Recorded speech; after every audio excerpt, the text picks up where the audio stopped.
Hi, and welcome to Hi. Define Meaning. Yeah, thank you, Success. Archangel Michael. He's the one. Amazing. Oh, well, my name is Megan Folk-Freund, and welcome to the Define Meaning Project, where we always are devoted to bringing you inspirational content from modern day lighthouses of our time. And today we have the beautiful Anna and Susie. Thank you from I Am Heart Centered. Thank you for being here, ladies. Well, Thank you for thank having us. Oh, we're so grateful. Can you tell everybody where you are Skyping in from? We're from Wellington, New Zealand, so Ooh, the other side of the world. the other side of the world and showing up together with me. Yeah. Yeah. I would love if you could briefly tell the audience what I Am Heart Centered's about and why you two started it. It's been a long journey for myself. I learned to meditate when I was 20 at university. Mm-hmm. And so I just knew there was more than the books that I was reading. There was something else in life that was missing. And I found that meditation started to give me that. And it grew my passion in spirituality. I had a few years off when I was traveling around the world for a while of spirituality and just sort of lived and experienced life. And then when I came back to New Zealand and had my family, I looked at my life and I knew that one thing was missing was not loving myself. Mm. And I thought with my own children, it's so important that they grow from the very beginning of knowing how to love themselves and working on that. So from the time Anna was born, she was the third of my children, I told her every night how I loved her. So she grew up with knowing that within her heart that she was very loved. Mm. And I think that that was sort of the start. And so then Anna's grown up and travelled overseas, lived overseas for 7 years. So I think too, I was talking to my brother about this the other day, actually, that we were always raised to believe in ourselves and to love ourselves, and that anything was possible. Mm-hmm. And just when you're grateful for the opportunities, and that you let the universe, and the abundance flow, just about how amazing life can be. So, I set big goals when I was younger to go overseas, and everyone kind of said, "Oh, how are you going to do that?" But I said, just watch, and then, and so that belief that we grew up with that, and so we're able to travel and to really live, great lives because of that belief. And I think the other side that my basic training is in physical education. So I've always had the love of the body. Yeah. And from that, it grew. I also knew there was something missing, and I've been presenting in New Zealand in physical education to the whole wide audience. But I could never speak of my spirituality because people weren't ready for it. I could speak of the mind and the body, but I always had to curtail what I really wanted to say. And I found that difficult because of people were out there to judge you. And, especially 20 years ago when I started wanting to speak my truth. And so it's been quite a journey because I at times have tried to speak my truth in normal education and it wasn't allowed to be spoken. And that's been hard. Yeah. And so, but I've never, ever given up on my faith in the universe. And it's always been there. And so I think now that we've felt that there is a shift in energy and people are more open to spirituality, but also people are sharing that they've been hiding as well. Everyone's kind of coming out to say, we believe. And so we just felt, for us, it was, I was overseas and I had a strong calling that I needed to come home. And I wasn't quite sure what it was, but I listened to that, and when I got home, we discussed kind of what the next step was. And so for us, it was kind of putting our journeys together and our mother and daughter relationship together and sharing that to others to help, inspire people, and that it's, one, about the importance of loving yourself and just, And I think the other great thing about being the mother and daughter is Anna's got the technological skills. And so she's on Instagram and creating the websites and creating the art from her heart. And so we've been able to share my writing and Anna's writing and her artwork together. Yeah. And we're just putting, and it's like we're just so happy, we're just like at peace because we're actually speaking our truth, and because we don't fear judgment anymore. It's fantastic. Yeah. And I think also the power of social media that, we've connected with so many amazing people all over the world, and that you don't feel alone in the journey, that there is so many people that are on this journey together, which has been just so amazing just to see and just connect with, so many light workers that are out there. Yeah. So we were talking earlier, you touched on so much, but I wanted to focus back on the truth part. You said this is our truth. And love, self-love and truth seem to go hand in hand, at least in my life. Yeah. So how do you both proactively listen to that truth and then act upon it? Well, we start with, our biggest thing would be that every morning we wake up and we meditate. So it's just that grounding yourself for the day, and also listening into, what your heart is saying, I guess, is what we've really connected. And that's a heart-centered thing of coming from the heart.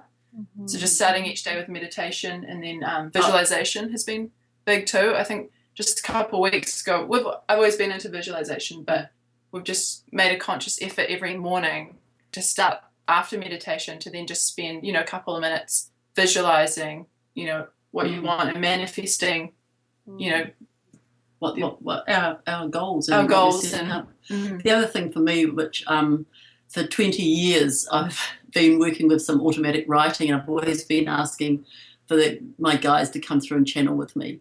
And I've been sort of stop and start and do a bit more.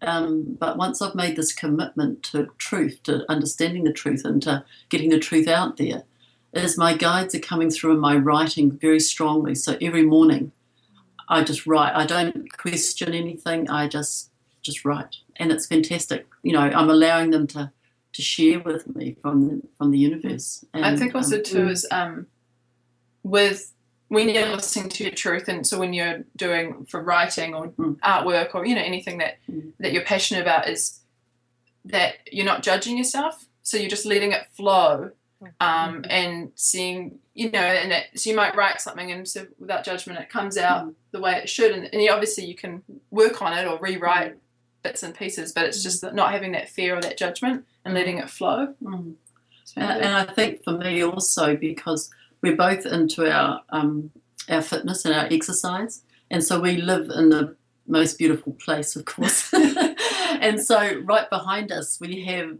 mini forests, and so we walk in the forests, and also I mountain bike, and so we've got a mountain bike park next door, and so we just go and ride and just whiz down those hills and think, wow, here I am in my 60s and I'm out here doing my thing, and it's most, but that's where I get the feelings. I get words for poetry. I get and so that's my other side of discovering who I am and what my truth is. Yes. Awesome. I'm a mom too, and I love seeing both of you here. It's so lovely. Can you talk about how your relationship through spirituality, how is touching into who you are and listening to that heart-centered, messages, how has that brought you two closer, or do you feel like you communicate pretty well with each other? I think we always had a great feel for each other. I always, cherished my daughter. There's one thing I wanted in life was a daughter, and so from the very beginning, and I really cherished Anna, and so we've had a great relationship. And then when Anna went to university in the States, and when she was 17, my heart split. It was really, really hard, but I knew that she needed to go and find herself and follow those dreams. And so, we visited each other a lot, and we continued on Skype and those sorts of things. But I was just saying to Anna before that now she's home and she's grown up, here she is at 25. We just have this adult relationship now, which is based on that love of each other and our love of ourselves. And it's just beautiful because we're really open. There's nothing, and sometimes we say to my husband, Anna and I just need to talk about this, and it's really, it's just where we're at, and it's just for us. But and I think also with our spirituality, we've been able to be really open with each other and share, I think we've gotten better at this, especially when we're working together, that, you know, sharing our vulnerabilities and our fears and everything, and just being very open with each other about how we're feeling. And I think it's also because what we've learned about when we love ourselves is that we don't blame each other, we don't have judgment, we don't listen to judgment, because we're standing in our own power and we feel very secure in that. Yes. And is that would you say? Yeah. So for any listeners who are watching this right now who want to release judgment, because we brought up judgment a lot and how it gets in the way. Yeah. Could you give them any tools to, you know, let go of that judgment in any kind of area of their lives? Forgiveness would be. Yeah, I've written a lot about forgiveness of late, and I think that's always a biggie. You know, it's forgiveness of self, because we take on a lot of issues from other people. We believe that we are the cause of that experience, when a lot of the times we're not, and it's just life that's happened. And so by forgiving ourselves, I think that's really helped to do that, and not to judge other people, and that everyone's on different journeys, and to appreciate that everyone's on a different journey, and that they're finding their light in a different way. And I think by, you know, you going overseas for those years and me and just experiencing life, you learn a lot. You've had lots of experiences, and we've learned from those that we're not to take judgment from those, and just to say, yes, that's what happened to me, but that's okay, you know. And look where I've grown from that perspective, and you know, and without that experience, you wouldn't have grown to be who you are today. And I think that's really important. Yeah, I think just a practical step would be about just taking that time to listen to who you are and listen to your heart. That's why the heart-centered is coming back to that, and just being open to, you know, to what comes through. So it might be spending more time in nature, or spending more time meditating. It might be like, for me, I've always loved art, and I was always drawing, and I think probably for the last maybe 10 years or so, 5-10 years, I wasn't doing it as much, because I was doing, you know, focusing on other things that I thought that I needed to focus on. And now listening to my heart, I realized how much I love it, and so I've started doing that again, and it's been really, really great for me. So it's just finding the things that ignite your soul, really, would be. Yeah. And I think with what I've learned from young children is working with young, is just to hold them, just to love them. You don't need to give words at times, but it's just that whole being present, present with your child and your daughter, and being present at our age, you know, where we're with each other. And it's okay if you say something to me, and, you know, it's okay, I can accept it. Presence. Awesome. Thank you so much, ladies, for the work that you're doing. And can you tell everybody where we can find you? Oh, so we're our website is iamheartcentered.com, and then also on Instagram, where we're posting every day just our thoughts and our journey. So that's at iamheartcentered. Oh, I love it. We love you so much, and thank you for showing up and being present and being here with us, sharing your light. Well, I just want to thank the universe for you to find us. Yeah. And the way that the light is shining in on your face too right now. Oh, well, thank you. You'll enjoy your time in New Zealand. And I posted a photo from Queenstown just yesterday.